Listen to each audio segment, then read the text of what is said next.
Hi ನಮಸ್ತೆ ಎಲ್ಲರಿಗೂ ಮಧುರ ಚಾನಲ್ಗೆ ಸ್ವಾಗತ. ಇವತ್ತು ಯುಗಾದಿ ಹಬ್ಬದ ವಿಶೇಷವಾಗಿ ಕಾಳುಗೊಜ್ಜು ರೆಸಿಪಿಯನ್ನು ನಿಮ್ಮ ಜೊತೆ ಶೇರ್ ಮಾಡ್ಕೊಳ್ತಾ ಇದ್ದೇನೆ.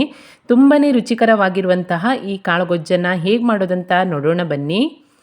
ಮೊದಲಿಗೆ ನಾನಿಲ್ಲಿ ಕಾಳುಗೊಜ್ಜು ಮಾಡಲಿಕ್ಕೋಸ್ಕರ 1 ಕಪ್ ಆಗುವಷ್ಟು ಈ ಕೆಂಪು ಕಡಲೆ ಹಾಗೆ ಒಂದು ಅರ್ಧ ಕಪ್ ಆಗುವಷ್ಟು ಕಾಬೂಲ್ ಕಡಲೆಯನ್ನು ಒಂದು 5 ರಿಂದ 6 ಗಂಟೆ ನೆನೆಸಿ ಇವಾಗ ಚೆನ್ನಾಗಿ ತೊಳೆದ್ಬಿಟ್ಟು ಇಟ್ಕೊಂಡಿದ್ದೇನೆ. ಅದೇ ರೀತಿಯಾಗಿ ಒಂದು ಆಲೂಗಡ್ಡೆ, ಒಂದು ಕ್ಯಾರೆಟು ಹಾಗೆ ಒಂದು 5 ರಿಂದ 6 ಬೀನ್ಸನ್ನು ಈ ರೀತಿಯಾಗಿ ಚಿಕ್ಕದಾಗಿ ಕಟ್ ಮಾಡಿಕೊಂಡು ತೊಳ್ಕೊಂಡು ಇಟ್ಕೊಂಡಿದ್ದೇನೆ. ಇವಾಗ ಇದನ್ನು ಬೇಯಿಸ್ಕೊಳ್ಳಿಕ್ಕೋಸ್ಕರ ಒಂದು ಕುಕ್ಕರ್ಗೆ ಸೇರಿಸ್ಕೊಳ್ತಾ ಇದ್ದೇನೆ. ತರಕಾರಿ ಹಾಗೆ ಕಾಳುಗಳನ್ನು ಸೇರಿಸ್ಕೊಂಡು 1/4 ಸ್ಪೂನ್ ಆಗುವಷ್ಟು ಉಪ್ಪನ್ನು ಸೇರಿಸ್ಕೊಂಡು ಕಾಳು ಹಾಗೆ ತರಕಾರಿ ಮುಳುಗುವಷ್ಟು ನೀರನ್ನು ಸೇರಿಸ್ಕೊಂಡು ಕುಕ್ಕರ್ ಮುಚ್ಚುಳವನ್ನು ಮುಚ್ಚಿ ಒಂದೇ ಒಂದು ವಿಸಿಲ್ ಕೂಗಿಸ್ಕೊಳ್ತೀನಿ. ಕುಕ್ಕರ್ ಕೂಗುವಷ್ಟರಲ್ಲಿ ನಾವು ಇದಕ್ಕೆ ಬೇಕಾದಂತಹ ಮಸಾಲೆಯನ್ನು ರೆಡಿ ಮಾಡ್ಕೊಳ್ಳೋಣ. ಅದಕ್ಕೋಸ್ಕರ ಸ್ಟವ್ ಮೇಲೆ ಒಂದು ಬಾಣಲೆಯನ್ನು ಇಟ್ಕೊಂಡು 1 ಸ್ಪೂನ್ ಆಗುವಷ್ಟು ಎಣ್ಣೆಯನ್ನು ಸೇರಿಸ್ಕೊಂಡಿದ್ದೇನೆ. ಎಣ್ಣೆ ಕಾದ ನಂತರ 1 ಇಂಚ್ ಆಗುವಷ್ಟು ಶುಂಠಿ, 4 ರಿಂದ 5 ಎಸಳಾಗುವಷ್ಟು ಬೆಳ್ಳುಳ್ಳಿ, 1-2 ಹಸಿಮೆಣಸು ಹಾಗೆ ಉದ್ದಕ್ಕೆ ಹೆಚ್ಕೊಂಡಿರುವಂತಹ ಒಂದು ಈರುಳ್ಳಿಯನ್ನು ಸೇರಿಸ್ಕೊಂಡು ಈರುಳ್ಳಿ ಸ್ವಲ್ಪ ಮೆತ್ತಗಾಗುವ ತನಕ ಚೆನ್ನಾಗಿ ಇದನ್ನು ಫ್ರೈ ಮಾಡ್ಕೊಳ್ತಾ ಇದ್ದೇನೆ. ನಿಮಗೆ ಖಾರಕ್ಕೆ ತಕ್ಕಷ್ಟು ಹಸಿಮೆಣಸನ್ನು ನೋಡಿಬಿಟ್ಟು ಸೇರಿಸ್ಕೊಳ್ಳಿ. ಇದಿಷ್ಟು ಸ್ವಲ್ಪ ಫ್ರೈ ಆಗ್ತಿದ್ದ ಹಾಗೆಯೇ ಇದಕ್ಕೆ ಉದ್ದಕ್ಕೆ ಹೆಚ್ಕೊಂಡಿರುವಂತಹ ಒಂದು ಟೊಮೆಟೊವನ್ನು ಕೂಡ ಸೇರಿಸ್ಕೊಂಡು ಟೊಮೆಟೊ ಕೂಡ ಮೆತ್ತಗಾಗೋ ತನಕ ಫ್ರೈ ಮಾಡ್ಕೊಳ್ತಾ ಇದ್ದೇನೆ. ಟೊಮೆಟೊ ಈರುಳ್ಳಿ ಎಲ್ಲ ಸ್ವಲ್ಪ ಮೆತ್ತಗಾಗ್ತಿದ್ದ ಹಾಗೆಯೇ ಸ್ವಲ್ಪ ಕೊತ್ತಂಬರಿ ಸೊಪ್ಪನ್ನು ಸೇರಿಸ್ಕೊಂಡು ಒಮ್ಮೆ ಮಿಕ್ಸ್ ಮಾಡಿಕೊಂಡು ಸ್ಟವನ್ನು ಆಫ್ ಮಾಡ್ಕೊಳ್ತೀನಿ.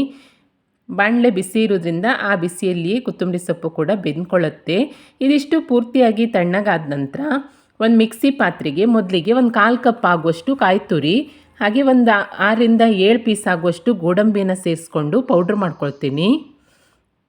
ಈ ಪೌಡ್ರ್ ಮಾಡ್ಕೊಂಡಿರೋದಕ್ಕೆ ಫ್ರೈ ಮಾಡಿ ಇಟ್ಕೊಂಡಿರುವಂತಹ ಟೊಮೆಟೊ, ಈರುಳ್ಳಿ, ಹಸಿಮೆಣಸು, ಶುಂಠಿ, ಬೆಳ್ಳುಳ್ಳಿ ಹಾಗೆ ಕೊತ್ತಂಬರಿ ಸೊಪ್ಪಿರೋ ಮಿಶ್ರಣವನ್ನು ಸೇರಿಸ್ಕೊಂಡು ನಂತರ ಸ್ವಲ್ಪ ನೀರನ್ನು ಸೇರಿಸಿ ಇದನ್ನು ನುಣ್ಣಗೆ ರುಬ್ಬಿ ಪೇಸ್ಟ್ ಮಾಡಿ ಸೈಡಲ್ಲಿ ಇಟ್ಕೊಳ್ತೀನಿ.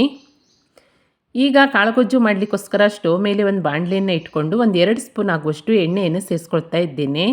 ಎಣ್ಣೆ ಕಾದ ನಂತರ ಸ್ವಲ್ಪ ಜೀರಿಗೆ, ಸ್ವಲ್ಪ ಸಾಸಿವೆ ಹಾಗೆ ಜೀರಿಗೆ ಚಟಪಟ ಅನ್ನುವಾಗ ಸ್ವಲ್ಪ ಕರಿಬೇವಿನ ಸೊಪ್ಪನ್ನು ಕೂಡ ಸೇರಿಸ್ಕೊಂಡು ನಂತರ ನಾನು ಕುಕ್ಕರ್ನಲ್ಲಿ ಬೇಯಿಸಿ ಇಟ್ಕೊಂಡಿರುವಂತಹ ಕಾಳು ಹಾಗೆ ತರಕಾರಿ ಎಲ್ಲವನ್ನು ಸೇರಿಸ್ಕೊಳ್ತಾ ಇದ್ದೇನೆ.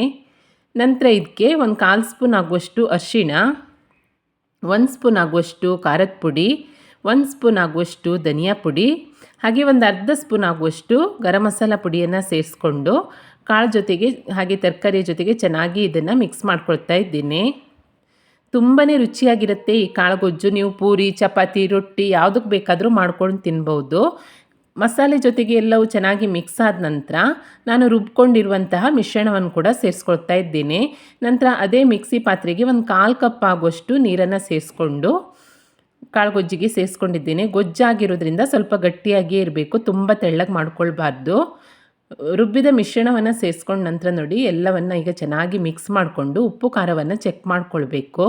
ಉಪ್ಪು ಖಾರ ಏನಾದರೂ ಕಡಿಮೆ ಅನಿಸಿದರೆ ಸೇರಿಸ್ಕೊಂಡು ಮತ್ತೊಮ್ಮೆ ಮಿಕ್ಸ್ ಮಾಡಿ ಇದಕ್ಕೊಂದು ಲಿಡ್ಡನ್ನು ಮುಚ್ಚಿಬಿಟ್ಟು ಸಣ್ಣ ಊರಿನಲ್ಲಿಯೇ ಒಂದು 4 ರಿಂದ 5 ನಿಮಿಷ ಇದನ್ನು ಬೇಯಿಸ್ಕೊಳ್ತೀನಿ. ಒಂದು 5 ನಿಮಿಷದ ನಂತರ ನೋಡಿ ಚೆನ್ನಾಗಿ ಕುದ್ದುಬಿಟ್ಟು ಕಾಳುಗೊಜ್ಜು ರೆಡಿಯಾಗಿದೆ. ತುಂಬಾ ಸಖತ್ತಾಗಿರುತ್ತೆ ಟೇಸ್ಟ್ ಅಂತೂ. ಮಾಡೋದು ಕೂಡ ತುಂಬ ಸುಲಭ. ನೋಡಿ ಎಷ್ಟು ಚೆನ್ನಾಗಾಗಿದೆ ಅಂತ. ನೀವು ಕೊನೆಯಲ್ಲಿ ಬೇಕಾದರೆ ಕೊತ್ತಂಬರಿ ಸೊಪ್ಪನ್ನು ಕೂಡ ಸೇರಿಸ್ಕೊಳ್ಬೋದು, ನಾನು ಸೇರಿಸ್ಕೊಂಡಿಲ್ಲ. ಇವಾಗ ಸ್ಟವನ್ನು ಆಫ್ ಮಾಡಿಕೊಂಡು ಸರ್ವ್ ಮಾಡ್ಕೊಳ್ಳೋಣ ಬನ್ನಿ. ಯುಗಾದಿ ಹಬ್ಬದಲ್ಲಿ ವಿಶೇಷವಾಗಿ ನೋಡಿ ಈ ರೀತಿಯಾಗಿ ಕಾಳುಗೊಜ್ಜನ್ನು ಮಾಡ್ಕೊಳ್ತಾರೆ. ಅದೇ ರೀತಿಯಾಗಿ ನೀವು ಯಾವಾಗ ಬೇಕಾದರೂ ಚಪಾತಿ, ಪೂರಿ, ರೊಟ್ಟಿ ಯಾವುದಕ್ಕೆ ಬೇಕಾದರೂ ಮಾಡ್ಕೊಳ್ಬೋದು. ತುಂಬಾ ಚೆನ್ನಾಗಾಗುತ್ತೆ. ಅದೇ ರೀತಿಯಾಗಿ ಅನ್ನ ಸಾಂಬಾರು ಜೊತೆ ಸೈಡ್ ಡಿಶ್ ಆಗಿ ಕೂಡ ಮಾಡ್ಕೊಂಡು ತಿನ್ಬೋದು. ತುಂಬಾ ಸುಲಭವಾದ ಈ ಕಾಳುಗೊಜ್ಜು ರೆಸಿಪಿಯನ್ನು ನೀವು ಕೂಡ ಹಬ್ಬದಲ್ಲಿ ಟ್ರೈ ಮಾಡಿ ನೋಡಿ.